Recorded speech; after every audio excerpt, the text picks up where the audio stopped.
आप सभी का स्वागत है ड्रीम एफएम पर। आप अगर चाहें तो ड्रीम एफएम की मदद कर सकते हैं पैसा देकर। हरिपद बाबू की बरसों पुरानी आदत थी कि वे रोज सुबह पार्क में थोड़ा टहलने जाया करते। 5 नंबर पार्क काफी बड़ा था, पर दिक्कत यह थी कि टहलने के बाद जब बैठने का मन करता तो बैठने के लिए कहीं जगह नहीं मिलती। जहां भी कुछ बेंचें थीं, सब पहले ही भर चुकी होती। घास पर बैठने का भी खतरा था। बच्चों का जो हाल है, पता नहीं कब कौन पीछे से आकर धड़ाम से गिर पड़े। उससे भी बड़ी आफत थी वहां खेलते बच्चों की फुटबॉल, जो किसी तोप के गोले की तरह इधर उधर भागती रहती थी। थक हार कर हरिपद बाबू दक्षिण पूर्व के कोने में बकुल के पेड़ के नीचे चले जाते, जहां उन्होंने एक काले पत्थर का टुकड़ा पड़ा देखा था। लेकिन अजीब बात, वह पत्थर भी किसी और ने कब्जा कर लिया था। एक मोटा सा, टकले सिर वाला, खुरदुरी दाढ़ी वाला आदमी, चपटी नाक और सिकुड़ी हुई आंखों के साथ वहां मजे से बैठा मिलता। जिस दिन भी हरिपद बाबू वहां पहुंचते, पाते कि वह आदमी पहले ही वहां डेरा जमाकर बैठा है। जगह कोई खास सुंदर तो नहीं थी, बस थोड़ी सी शांति थी। और सबसे बड़ी बात, वहां फुटबॉल का खतरा नहीं था। और वहां बैठकर रेलगाड़ी भी दिखाई देती थी, जो हरिपद बाबू को बहुत भाती थी। रेलगाड़ी की आवाज सुनते ही वे कल्पना में दूर देशों की सैर करने लगते। कू झिक झिक, कू झिक झिक। रेल की आवाज सुनते ही उनका बचपन याद आ जाता। रेल के टिकट, बाबू के पैसे, पुरानी बातें। आखिर हरिपत बाबू ने ठान लिया कि अब वह पत्थर का आसन उन्हें हर हाल में पहले कब्जा करना है। एक दिन वह बहुत भोर में उठे, ठीक 4 बजे। अभी हल्का अंधेरा था, घरों पर कुहासा छाया हुआ था, सड़कें लगभग सुनसान थीं। कभी कभार कोई कार धड़धड़ाती निकलती थी, जिसकी हेडलाइट अभी भी जल रही होती। हरिपत बाबू तेजी से पार्क के दक्षिण पूर्व कोने की ओर दौड़े। बकुल का पेड़ धुंध में डूबा हुआ था, घास पर ओस चमक रही थी। देखा, पत्थर खाली पड़ा है। हरिपत बाबू खुशी से झूम उठे और उस पर बैठ गए। पत्थर भले ही ठंडा था, पर उन्हें कोई परवाह नहीं थी। खुश होकर वह पैर हिलाते रहे, यहां तक कि गुनगुनाने भी लगे। धीरे धीरे आसमान का रंग बदलने लगा। काले से धूसर हुआ, फिर सफेद। लोग एक एक कर पार्क में आने लगे। कोई दौड़ रहा था, कोई योगासन कर रहा था, कोई कुत्ते के साथ टहल रहा था। बेंचों पर बूढ़े लोग बैठने लगे, फिर बच्चे फुटबॉल खेलने लगे। हरिपत बाबू बकुल के नीचे चुपचाप बैठे गुनगुना रहे थे। काफी देर बाद अचानक जब उन्होंने आदतन सिर पर हाथ फेरा तो चौंक गए। यह क्या? जहां सिर पर बालों का गुच्छा हुआ करता था, वहां अब कुछ भी नहीं था।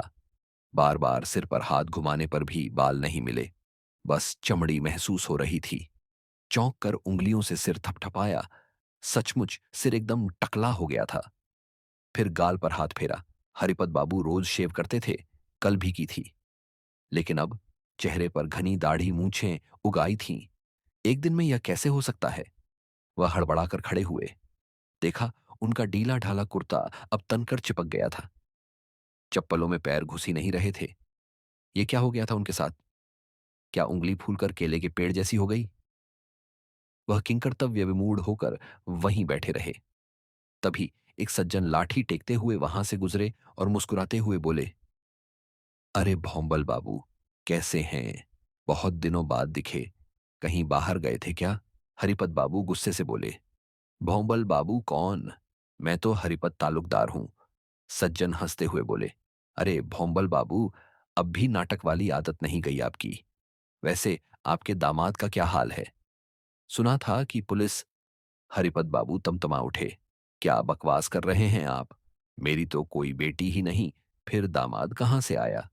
सज्जन हंसते हुए बोले, अरे, इसमें शर्माने की क्या बात है भोंबल बाबू? पुलिस किसी को पकड़ ले तो वो चोर थोड़ी ना हो जाता है। अदालत भी तो है ना। अब हरिपद बाबू से रहा नहीं गया। जिसका कोई दामाद नहीं, उसकी भी अगर पुलिस में पकड़े जाने की बात सोची जाए तो कोई भी गुस्से से फट पड़े। वह बिना कुछ कहे वहां से भाग निकले। सज्जन आश्चर्य से उन्हें जाते हुए देखते रहे। पार्क से बाहर निकलते वक्त एक और सज्जन बोले, अरे भौंबल दा। हरिपत बाबू गुस्से में तमतमाते हुए तेजी से चलने लगे। पीछे से वह सज्जन पुकारते रहे, अरे भौमलदा, सुनिए, सुनिए तो। लेकिन हरिपत बाबू बिना किसी ओर देखे गली के रास्ते तक पहुंच गए। अपने घर के दरवाजे पर पहुंचकर उन्होंने कॉलिंग बेल का बटन दबा दिया। तब तक उन्हें एक और बात महसूस हुई।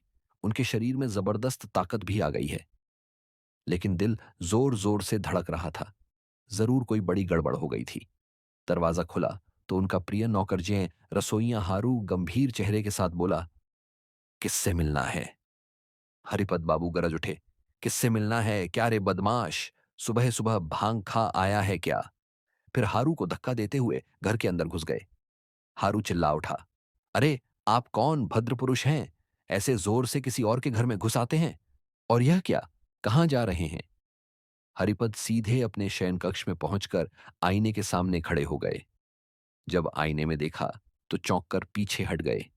रोज पार्क में बकुल के पेड़ के नीचे जो अजनबी आदमी पत्थर पर बैठा दिखता था, वही चेहरा, वही आदमी।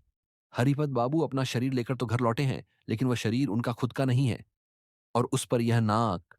छे, छे, इतनी भद्दी नाक किसी इंसान की हो सकती है? उधर हारू अब तक पूरा मोहल्ला सिर पर उठा चुका था। डाकू, डाकू आ गया है। देखो कैसे जबरदस्ती शयन कक्ष में घुस गया। जरूर डाकू है। हरिपत बाबू आईने के सामने स्तब्ध खड़े थे। कुछ समझ नहीं पा रहे थे।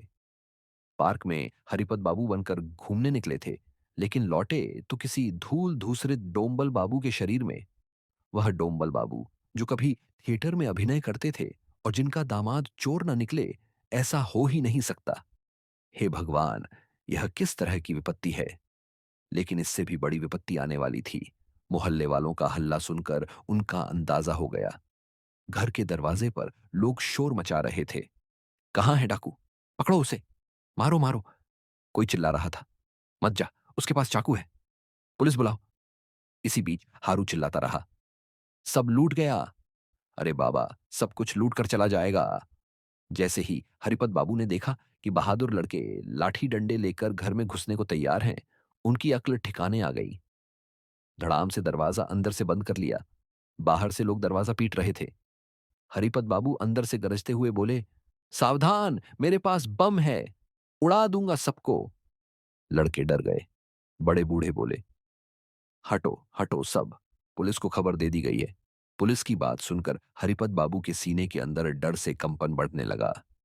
तभी कमरे के अंदर से करुण स्वर में आवाज आई, हरू, ओ रे बाबा हराधन, मैं तेरा मालिक हरिपत तालुकदार हूं, सच कह रहा हूं।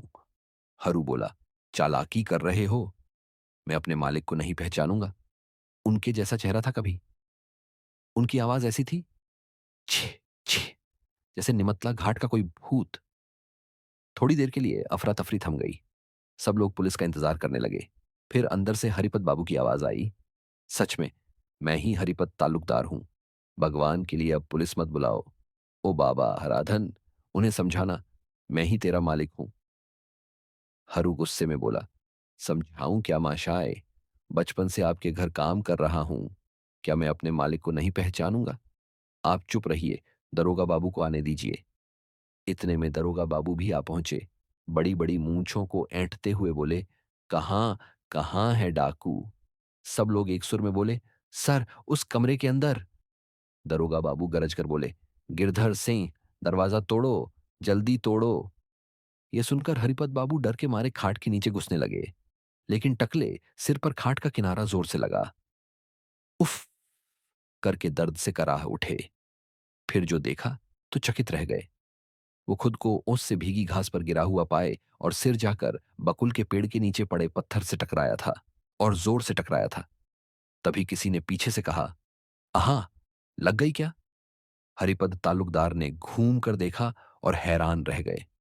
वही टकला आदमी जिसके चेहरे पर दाढ़ी मूंछ का जंगल था, रोज उस पत्थर पर आकर बैठता था, और जिसने कुछ देर पहले हरिपद को इस मुसीबत में फंसा दिया था। वो आदमी हंसते हुए बोला, यहां बैठते ही नींद आ जाती है, समझे? हरिपत बाबू मन ही मन बोले, समझ गया। इसका मतलब है इसी पत्थर को कब्जाने के चक्कर में सुबह 4 बजे मेरी नींद बर्बाद करवाने की सजा मिली है। फिर उठकर खड़े हो गए और बोले, मशाई का नाम क्या है?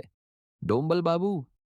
आदमी बोला, नहीं साहब, मेरा नाम है हरिपद चक्रवर्ती।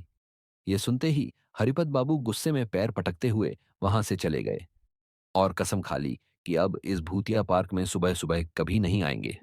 घर के पास पहुंचते ही उन्हें ख्याल आया, नाम क्या बताया था, चक्रवर्ती या ताल्लुकदार? चक्रवर्ती ना ताल्लुकदार, ताल्लुकदार ना चक्रवर्ती।